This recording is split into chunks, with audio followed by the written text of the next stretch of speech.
Hello guys, മണീശ്വര നാടൻ YouTuber guys. Hello, നമസ്തേ. പിന്നെ നമ്മളുള്ളത് 5-ാം നമ്പറാണ്. 5-ാം നമ്പറിൻ്റെ അടുത്താണ്, നമ്മളെ പഴയ എയർപോർട്ടിൻ്റെ അടുത്താണ്. അതിലൊരുപാട് ആൾക്കാർ ഒമാനികൾക്കൊക്കെ നടന്ന് അങ്ങോട്ടും ഇങ്ങോട്ടും നടന്ന് പോയിക്കൊണ്ടിരിക്കുകയാണ്. അതേമാതിരി തന്നെ എക്സസൈസും കാര്യങ്ങളൊക്കെ നടന്നുകൊണ്ടിരിക്കുന്നുണ്ട്. നമ്മളെ ഈ ഭാഗത്താണ്. ഈ ഭാഗം വന്നു കഴിഞ്ഞാൽ കുല്ലു അതാ സെജറ ഫിമാകും. ഈ ഭാഗത്ത് വന്ന സെജറ കുല്ലു സെജറ അതാ ജിയാദ ഫിമാകും.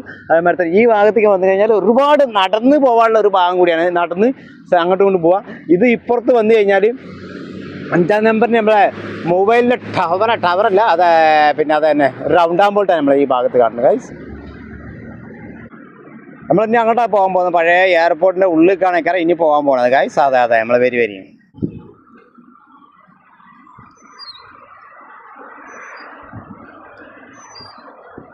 നമ്മളെ റൗണ്ട് ആകുമ്പോഴത് 5-ാം നമ്പറിൽ റൗണ്ട് ആകുമ്പോഴാണ് നമ്മളെ പഴയ എയർപോർട്ടിൻ്റെ ഈ ഭാഗത്താണ് ഇപ്പോൾ പോകാൻ പോകുന്നത് ഗൈസ്. ഇതിൻ്റെ ഉള്ളിൽ കണ്ട് തിരിഞ്ഞിട്ടില്ല. പഴയ എയർപോർട്ടിൻ്റെ ഈ ഭാഗത്താണ് 2 ഭാഗങ്ങൾ ചെടികളാണ്.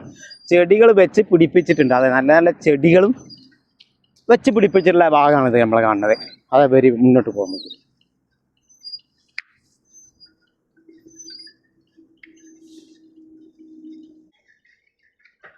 നമ്മൾ അതേപോലെ തന്നെ ചെറിയ കുട്ടികളൊക്കെ നടന്നൊക്കെ വരുന്നുണ്ട്. അതെ, ചെറിയ കുട്ടികൾ, ഒമാനിൻ്റെ കുട്ടിയൊക്കെ നടന്നൊക്കെ വരുന്നുണ്ട്. ഈ റോഡ് സൈഡിൻ്റെ 2 ഭാഗത്തും ചെടികളും കാര്യങ്ങളൊക്കെ തന്നെയാണ്.